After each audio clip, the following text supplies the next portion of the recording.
레고 블록을 쌓듯이 구조물을 쌓아 올리는 이른바 모듈러 주택이 최근 우리나라에 점점 늘어나고 있습니다.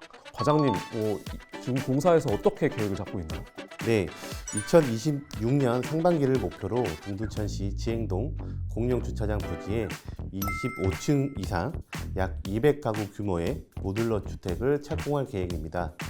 최근 공공임대주택이 중대형 평형으로 공급되는 추세에 따라 전용 5구 제곱미터 크기의 단위 세대로 계획을 하고 있으며, 이 크기는 용익영덕의 약 1.5배 이상 넓은 면적으로 보시면 되겠습니다. 그리고 25층이라는 높이도 국내 최고층 모듈러 주택일 것입니다. 이뿐만 아니라 경기도의 안양시와 의정부시에도 저희가 고층 모듈러 공동주택 건립을 적극 검토 중에 있습니다.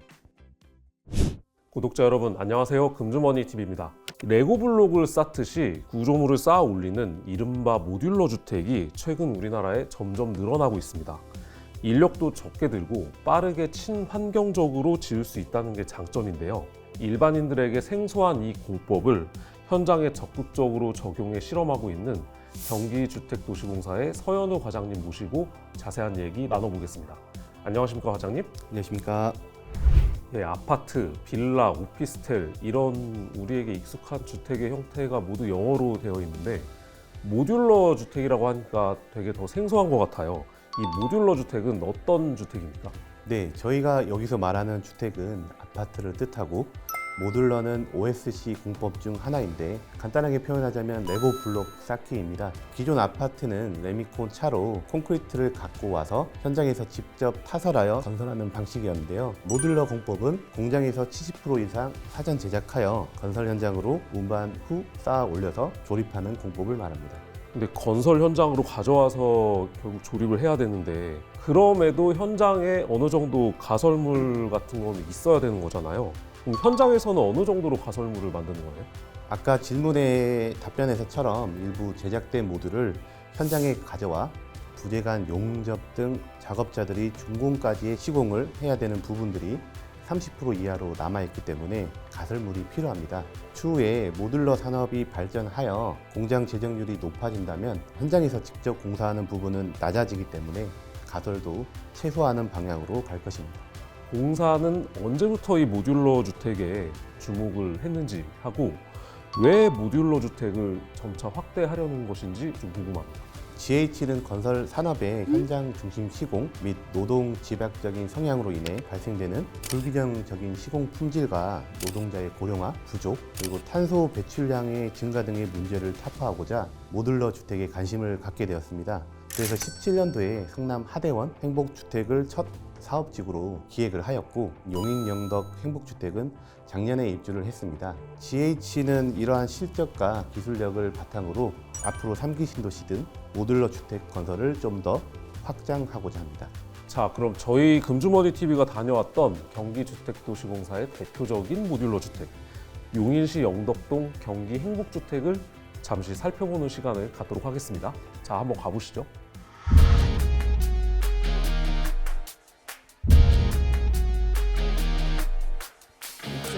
이 기본으로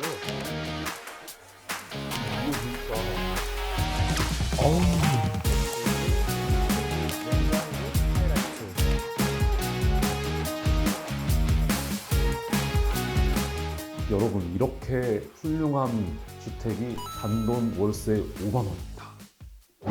예, 여러분, 방금 영상에서 보셨듯이 일반인들이 일반 아파트와 빌라, 이 모듈러 주택 간 차이를 느끼는 건 굉장히 어려운 일입니다. 이 모듈러 주택은 전통적인 공사기법으로 지어진 주택과 비교해서 좀 어떤 장점이 있는지 설명 좀 부탁드립니다.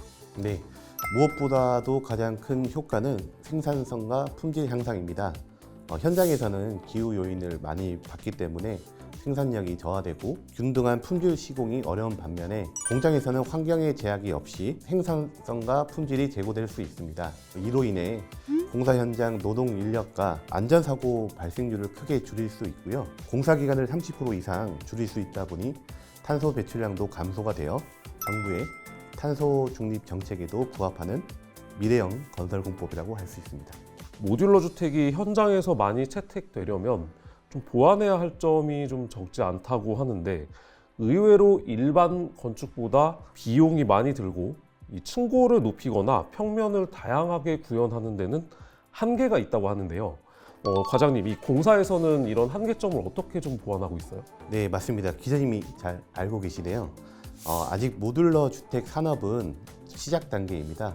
기존 공법보다 20-30% 이상 비싸고 도로법상 운송할 수 있는 규격이 제한적이다 보니까 설계적 특화에 한계가 있습니다. GH도 이러한 현 시장이나 여건을 감안하여 이러한 모듈러 주택의 시사점을 내부적으로는 공사비의 저감 방안, 그리고 설계 특화 방안 등을 모색하며 대외적으로는 제도 개선 건의 등을 병행해 나갈 예정입니다.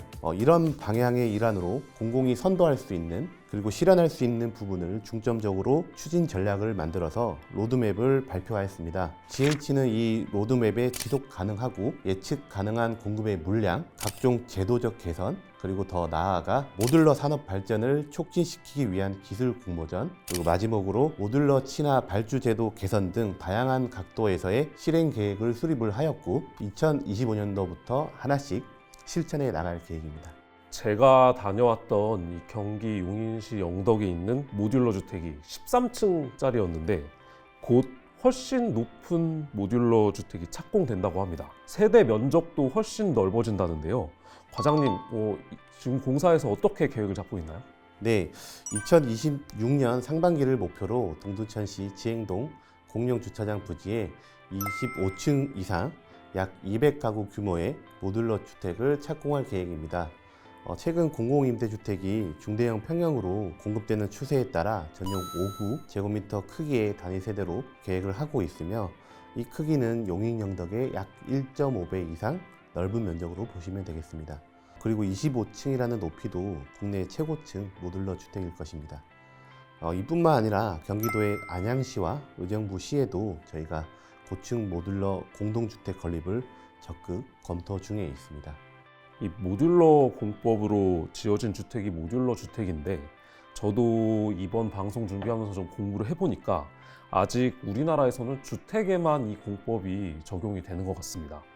모듈러 빌딩이나 모듈러 공장이 우리나라에서 나올 수는 없을까 하고 생각을 해봤는데 이 모듈러 공법 활성화를 위해 좀 풀어야 할 과제가 있다면 어떤 게 있습니까?